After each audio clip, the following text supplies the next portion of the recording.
A new version of BigPicture has just been released and it has a little bit more than just bug fixes, so it's worth checking it out.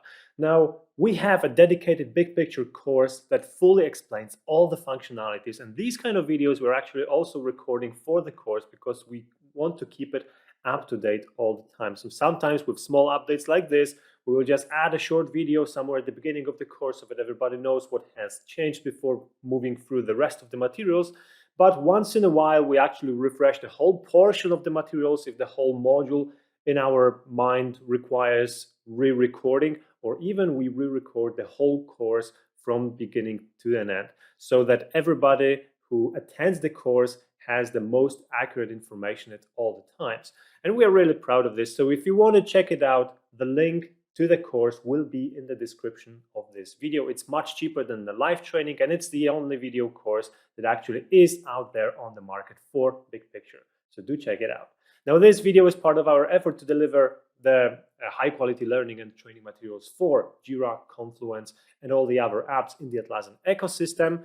And because we are recording this video one way or another for our premium course, paid course, we are actually going to also share some of the updates with you from time to time. And I feel like this one is really interesting, so it's going to go to our live YouTube channel. If you want to support that, consider subscribing to the channel. And we do offer paid services in the areas around project management tools in Atlassian, plus configuration, customization of Jira, Confluence, and also process management. So if you want to reach out to us to talk about how we can help you in your Jira or Confluence journey, please find the contacts in the description of this video or flying somewhere on the screen here. All right, now let's talk about what has changed in BigPicture 8.16. So the first thing I want to show you is actually quite interesting, because for a long time, when BigPicture was enabling the inline editing, and it's getting better and better, and there is another update for inline editing that is going to be is actually already released in this version of BigPicture. I'll talk about this later. Then all of the fields that you could inline edit over here could be edited. That didn't matter if those fields are actually available on the tickets when you look at them, those tickets from the Jira perspective. So it could have been annoying from time to time, because thanks to this, sometimes users using BigPicture were able to override the ability to edit some of the data. Now, this could be a good thing or this could be a bad thing, depending on what was your or Jira admin's intention in general. So now you get to control this. And there is a due date field over here that, as you can see, I'm able to enter the value over here and it will be saved without any problems. But if I choose to go to field sync configuration, now I have a toggle over here, respect Jira screen scheme or other Jira restrictions. So if I enable this one and I'll save the new configuration, the updated configuration for this particular project or this particular box, then if I try to inline edit over here, I will actually get a warning that this field can't be edited, because if I look at this ticket from the Jira perspective, you will see that there is no due date available to be edited over here. So I specifically picked the field that is not available here. So of course I could add it over here to the Jira issue screen, and then it would become editable in BigPicture as well. But as long as it's hidden for the users from the Jira perspective, and you have this toggled enabled, then now it's hidden also.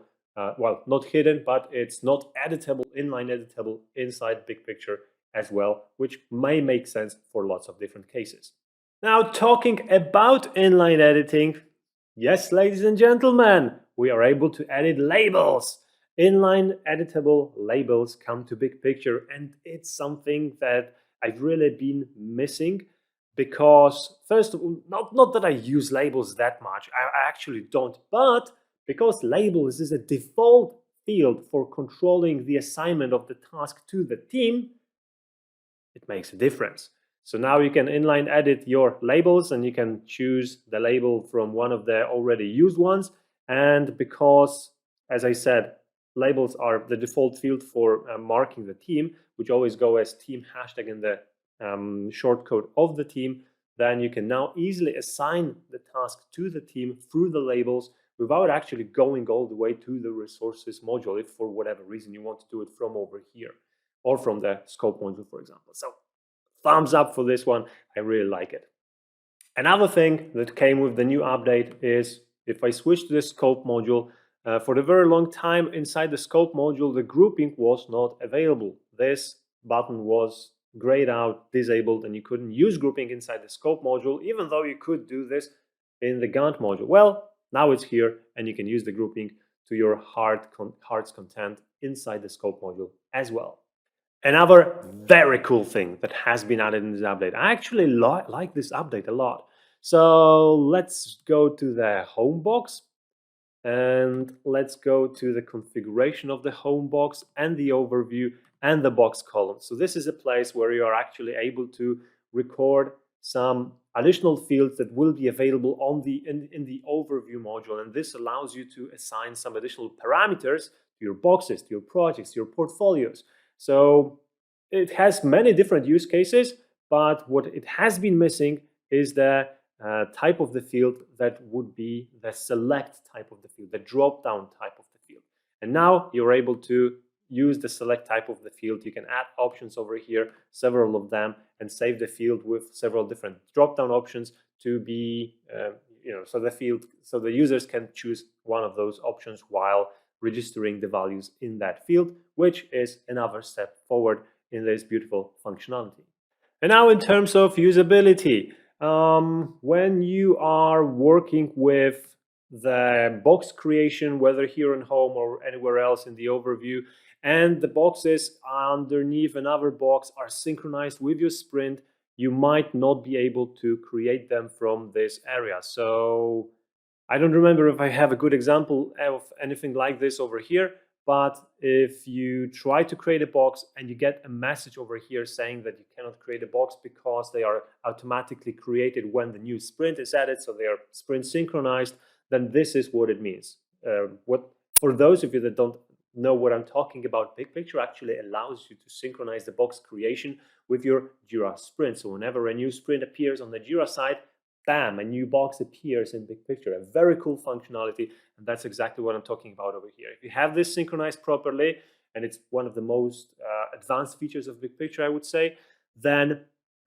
you will not be able to freely create those boxes because BigPicture will understand that, okay, whenever there is a sprint, there is a new box, but you can't create new box and then make a new sprint appear on the Jira side or not, because that would desynchronize the whole solution.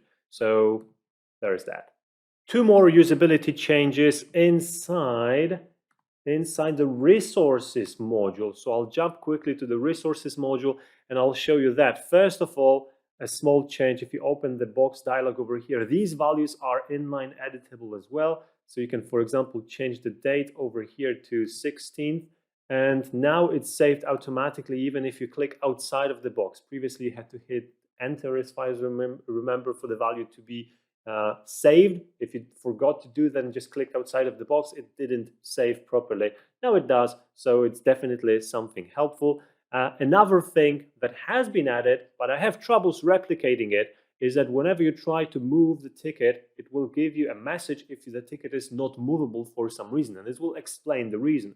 So this ticket, as you can see, is not movable for some reason. I know the reason for it, and I wanted the BigPicture to give me that reason, but it doesn't. So I'm not sure whether this maybe doesn't work perfectly just yet, or maybe it just works for some specific cases that are a little bit more complicated than this one.